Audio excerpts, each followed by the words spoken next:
Babalik ko lang sana to. Eh, okay na, okay na. Ikaw na lang gumamit niyan. Sa'yo na yan. Sige, salamat.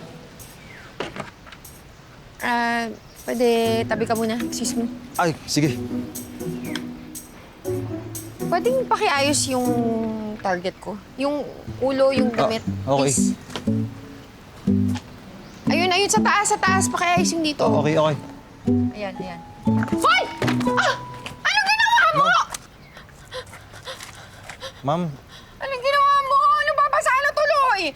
sa'yo ba yan? Hindi sa akin to, kay Nelson to!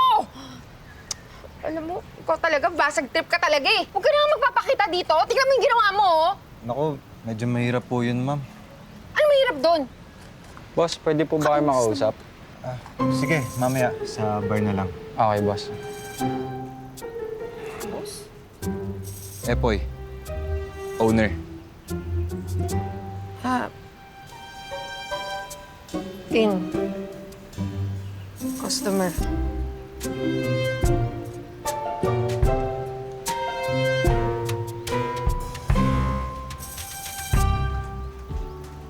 Kape ka muna. Wow. Egg pie lang order ko, ah. On the house na yan.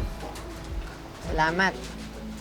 Alam mo, dapat nga 2 kape yung libre mo sa akin, eh. Deal. Bakit pala ngayon lang kita nakita dito? Usually, nasa likod ako. Gumagawa ng inventory tsaka ng accounting. Hindi ka ba nabubulabog sa mga iyak dito? Hindi naman. Kasi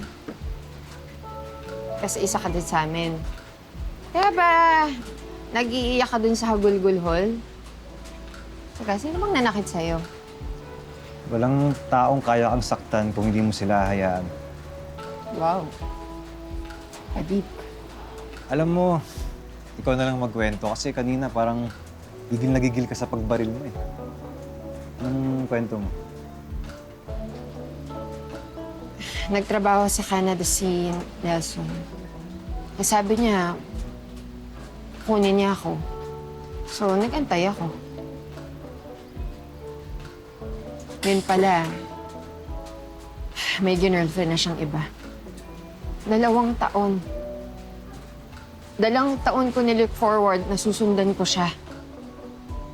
Nagtrabaho pa nga ako sa Canadian company as VA para masanay ako sa time zone. Tanga-tanga ko. Sorry to hear that. One day at a time, di ba? O ikaw, ano naman kwento mo? Ako? Sa next coffee mo.